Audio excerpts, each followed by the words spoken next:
Hello friends, welcome to our YouTube channel. आज की इस वीडियो में हम पढ़ने वाले हैं वांट ऑफ गुणक। तो वांट ऑफ गुणक क्या होता है? तो ये आपके class 12 chemistry chapter number first विलियन का जो है इंपॉर्टेंट टॉपिक है। तो हमने जो पहले क्या पढ़े थे, अणु संख्यक गुणधर्म, तो ये जो उससे रिलेटेड है। तो देखिए, तो वांट ऑफ गुणक क्या होता है, इसे आई से दर्शाते हैं। और वांट ऑफ गुणक आई बराबर क्या होता है, वियोजन या संग गुणन के बाद कणों की संख्या बटे वियोजन या संग गुणन के पहले कणों की संख्या। हमें पता है कि कोई भी जो विलायक होता है, ठीक है, उस विलायक में कोई भी विलय पदार्थ घुलता है तो वो घुलने के बाद या तो दो कणों से एक कणों में बदलता है या फिर कणों में टूटता है। तो उससे जो है वांट ऑफ गुणक निकालते हैं। जैसे कि हमने पानी में NaCl मिलाया, तो पहले तो NaCl एक अणु था, ठीक है, लेकिन बाद में टूट कर जो है Na प्लस और Cl माइनस दो अणु में टूट गया।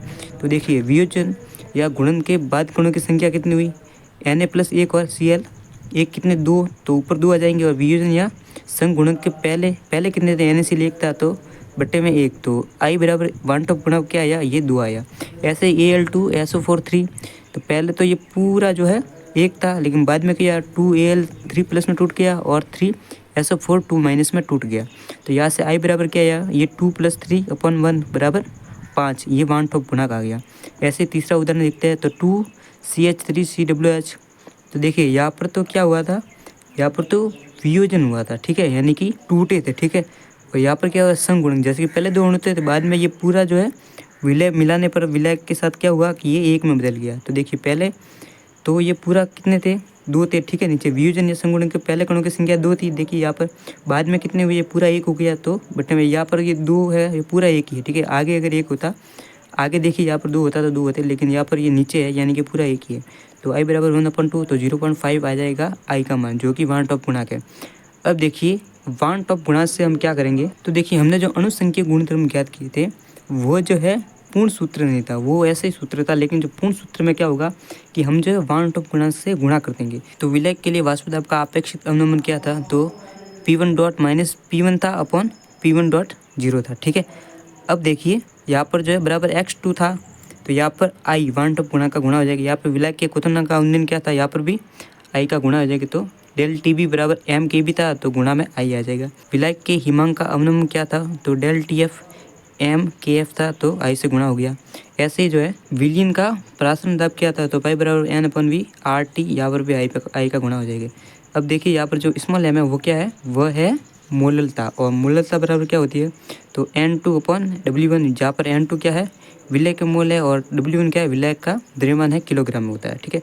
यहाँ पर देखिए जो N2 है वो विलय का मोल है, मोल बराबर हमें क्या, हमें पता है कि विलय का द्रव्यमान वास्तविक द्रव्यमान बटे मोलर द्रव्यमान। पहले जो हमें दिया गया द्रव्यमान है, कौन में क्या करेंगे, मोलर द्रव्यमान M2। तो यहाँ पर हमें पता है कि मोलर द्रव्यमान जो है मोलरता से ज्ञात कर सकते हैं। यहाँ पर हमें मोलरता ज्ञात हो तो हम मोलर द्रव्यमान आसानी से ज्ञात कर सकते हैं, ठीक है। ये भी आपको ध्यान रखना है। अब नेक्स्ट तो देखिए यहाँ पर एक और टॉपिक है, असामान्य मोलर द्रव्यमान क्या होता है। तो देखिए, आयनिक पदार्थ जल में घुलने पर धनायन एवं ऋण आयनों से वियोजित हो जाते हैं। यानी कि जो पदार्थ आयनित होते हैं वो टूटने के बाद आयनों में टूटते हैं। जैसे कि NaCl जो है टूटने के बाद Na प्लस आयन और Cl माइनस आयन में टूटता है। तो देखिए, तथा कुछ अन्य विलय पदार्थों के अणु आपस में जुड़ जाते हैं। कुछों के तो टूटते हैं, कुछों के जुड़ते हैं, कुछों के वियोजन होता है, कुछों के संगुणन होता है, ठीक, जिससे अणुओं की संख्या ज़्यादा या कम हो जाती है, ठीक है। जैसे पहले एक अणु था, टूटने के बाद दो हो गए, और कुछ दो अणु थे, जुड़ने के बाद एक हो जाते हैं।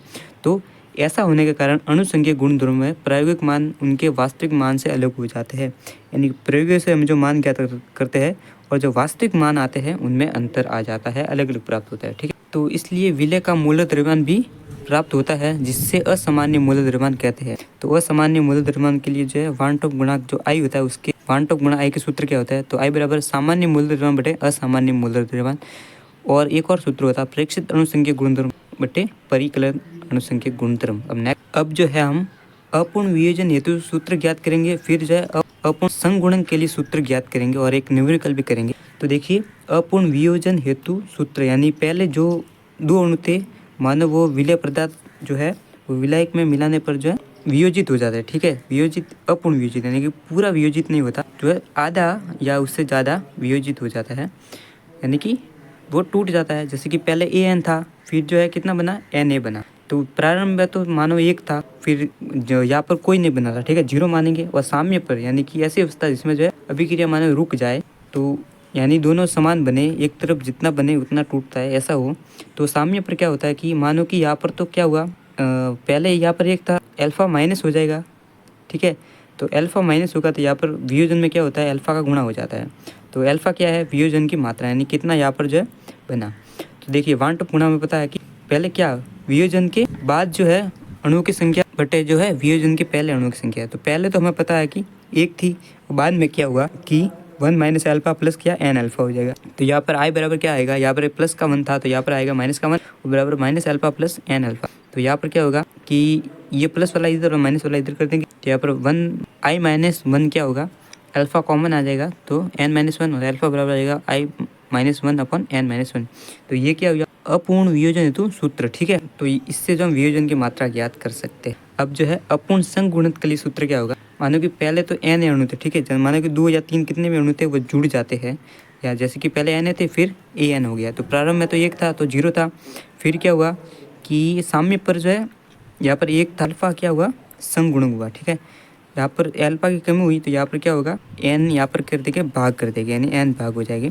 तो यहाँ पर i बराबर क्या होगा, 1 माइनस अल्फ़ा प्लस अल्फ़ा अपन n अपन में n, ठीक है। तो यहाँ पर ये कैसे सूत्र ज्ञात करेंगे, तो अल्फ़ा बराबर क्या आएगा, i-1 अपन 1 अपन n-1 हो जाएगी। तो अब इस संगुणन और वियोजन को एक न्यूमेरिकल के माध्यम से समझते हैं। तो देखिए, तो यहाँ पर देखेंगे कि AlCl3 जो है इसका वियोजन हो जाता है, यानी कि टूटता है Al3 प्लस और 3Cl माइनस में, ठीक है। तो प्रारंभ में तो मानो कि ये पूरा 1 था तो जो है, तो यहाँ पर जो है 0 थे। फिर साम्य पर क्या हुआ कि यहाँ पर कितने अल्फ़ा की कमी हुई तो यहाँ पर अल्फ़ा बना और यहाँ पर 3 अल्फ़ा बना, ठीक है। फिर जो आई बराबर क्या है, हमें पता है कि पहले जो कितना था 1 था वो तो बटे में आएगा, और फिर बना कितना, तो बना तो 1 माइनस अल्फ़ा, और यहाँ पर जो जोड़ देंगे अल्फ़ा प्लस 3 अल्फ़ा को, तो यहाँ पर जो है आई बराबर आएगा 1 प्लस 3 अल्फ़ा अपॉन n, और आई बराबर आएगा 1 प्लस 3 अल्फ़ा। तो यहाँ पर यदि पूर्ण वियोजन होता है, यानी कि ये पूरा 1 था, ये पूरा इसका वियोजन हो गया, ठीक है, पूरा विलय मिल गया, तो देखिए तो आई बराबर क्या हो जाएगा, अल्फ़ा बराबर 1 रखने पर जो है 1 प्लस 3 गुणा 1 और आई बराबर 4 आ जाएगा। तो यहाँ पर देखिए पहले ये पूरा 1 था, फिर देखिए Al 1 बना, फिर 3Cl बना, तो यहाँ पर 1 प्लस 4 वैसे क्या हो गया, आई बराबर 4। तो ये इसका आंसर हो जाएगा। तो यही था इस वीडियो में। आई होप आपको वीडियो पसंद आएगा। अगर वीडियो पसंद है वीडियो को लाइक कीजिए, और क्लास 12 केमिस्ट्री के ऐसे ही इंपॉर्टेंट वीडियो देखना चाहते हैं तो चैनल को सब्सक्राइब जरूर करें, और अपने सभी दोस्तों के साथ शेयर भी जरूर करें। मिलते हैं नेक्स्ट वीडियो में। Thanks for watching.